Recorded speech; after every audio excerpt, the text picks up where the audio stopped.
Hello everyone, कैसे हैं? Ideas that have help Mankind के पार्ट 2 में आप सबों का स्वागत है। चलिए हम लोग देखते हैं कि इसमें कितने ऑब्जेक्टिव क्वेश्चंस हैं जिसकी हम लोगों को डिस्कशन करनी चाहिए ताकि हमारी परीक्षा में कोई भी प्रश्न हम लोगों से छूटना नहीं चाहिए। तो चलिए पहला क्वेश्चन देखिए क्या है। कहते हैं कि we are able to get variety of enjoyment. कहते हैं कि हम लोग जो है वैरायटी वैरायटी का मतलब क्या होता है कि अलग अलग प्रकार की इंजॉयमेंट कर सकते हैं, इंजॉयमेंट ले सकते हैं, मजे ले सकते हैं। क्यों? कैसे ले सकते हैं? ड्यू टू, किस कारण ले सकते हैं? तो हमारी बुद्धि के कारण, हमारे इंटेलिजेंस के कारण, क्योंकि अपनी बुद्धि के कारण ही हम लोग इन चीजों को समझ पाते हैं क्या किसमें इंजॉय हम लोगों को मिल सकता है। दूसरे प्रश्न की तरफ बढ़िए। We are more friendly. हम लोग बहुत ज्यादा फ्रेंडली हैं विद इन द हर्ड। किसके अंदर? झुंड। बहुत से अधिक लोग भी अगर होंगे तो हम लोग वहां पे ज्यादा फ्रेंडली हो सकते हैं, जबकि जानवरों में ऐसी बात नहीं होती है। After language, the second most important thing which have help Mankind. कहता है कि भाषा को अगर छोड़ दिया जाए, लैंग्वेज को अगर छोड़ दिया जाए, तो वो सेकेंड मोस्ट इंपॉर्टेंट थिंग कौन सी थी जिसने मानवता की मदद की है? तो बताइए कौन सी है?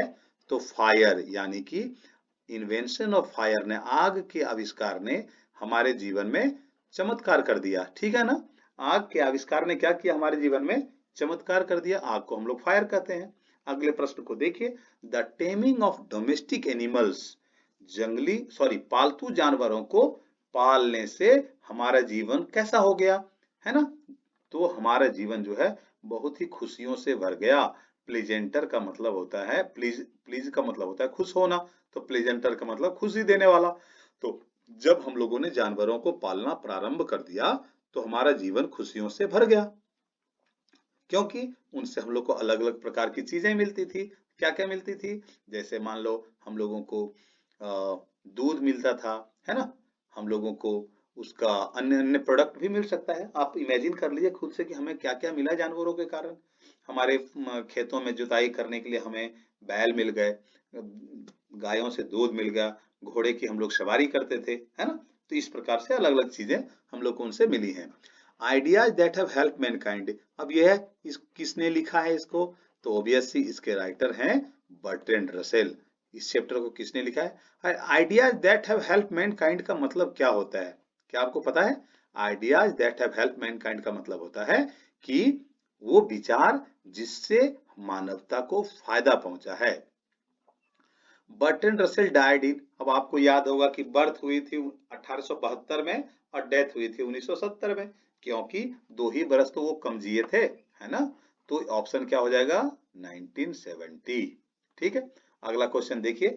Russell was awarded Nobel prize for. इनको नोबेल प्राइज दिया गया था किसके लिए? तो लिटरेचर के लिए, क्योंकि ये लेखक थे तो लेखकों को तो लिटरेचर के लिए ही मिलेगा ना। कब मिला था जी? बताइए जल्दी कमेंट करके। 1950 में। ठीक है। चलिए आगे बढ़िए, अगले क्वेश्चन की तरफ बढ़िए। देखिए, the most indubitable respect in which ideas have help mankind. कहते हैं इन मोस्ट इंड्यूबिटेबल, कहता है वो कौन सी ऐसी चीज थी जिसमें हमें सबसे अधिक हमारी मानवता को फायदा दिया है? तो वह था जब हम लोग नंबर्स के बारे में जाने। किसके बारे में जाने? नंबर्स के बारे में।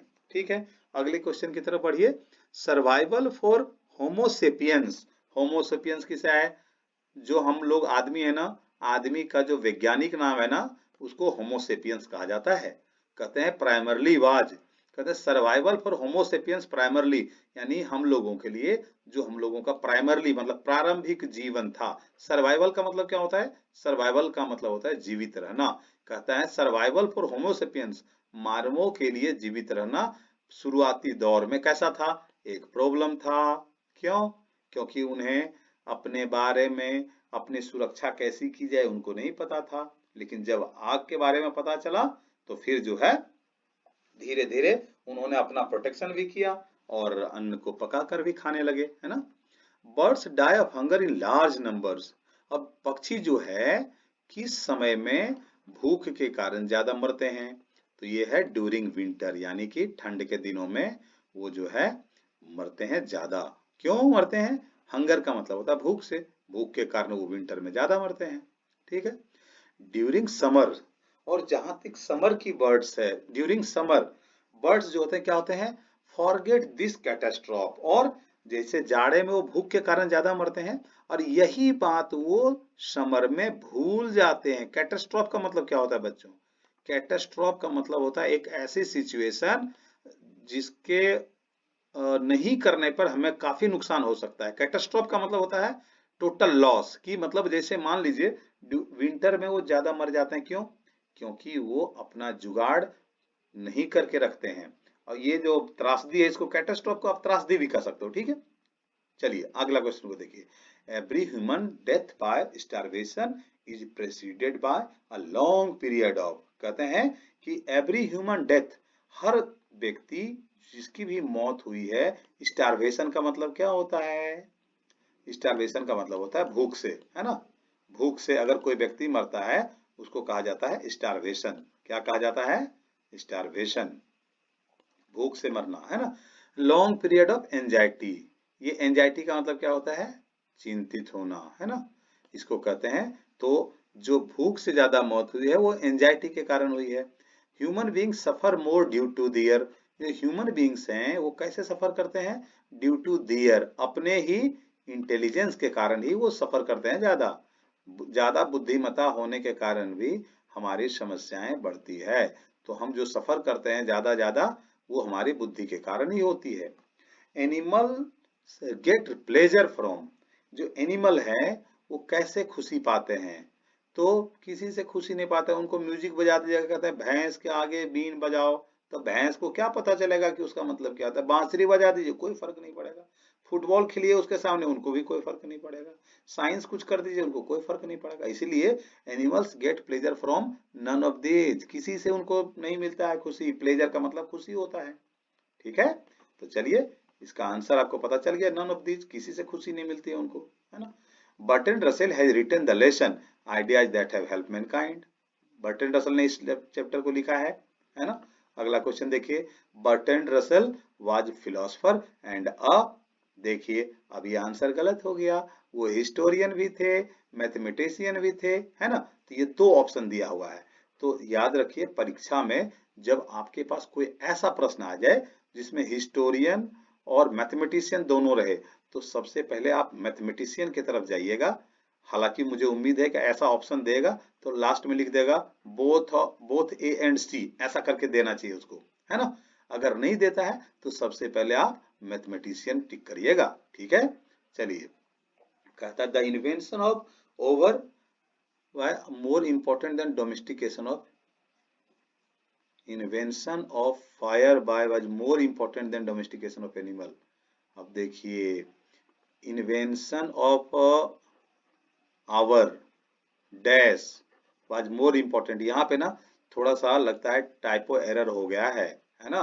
तो इन्वेंशन ऑफ फायर की बात कर रहे हैं हम लोग, कि आग के जो आविष्कार हुआ वो more important than domestication of animal था, जानवरों के पालने से भी ज्यादा महत्वपूर्ण था आग का आविष्कार होना, है ना। तो इसका सही आंसर आग होगा, लेकिन यहाँ चूंकि टाइपो एरर हो चुका है इसीलिए गड़बड़ हो गया है। ठीक है, आप समझ जाइए, यहाँ पे फिल इन द ब्लैंक्स है, invention of dash was more important than, यहाँ पे फिल इन द ब्लैंक्स है, देखिए यहाँ से लेके यहाँ तक में ये फिल इन द ब्लैंक्स है, और इसमें क्या आएगा?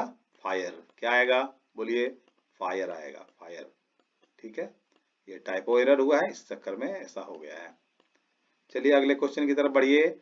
सिविलाइजेशन टॉट अस, सिविलाइजेशन हम लोगों को सिखाता है क्या होने के लिए?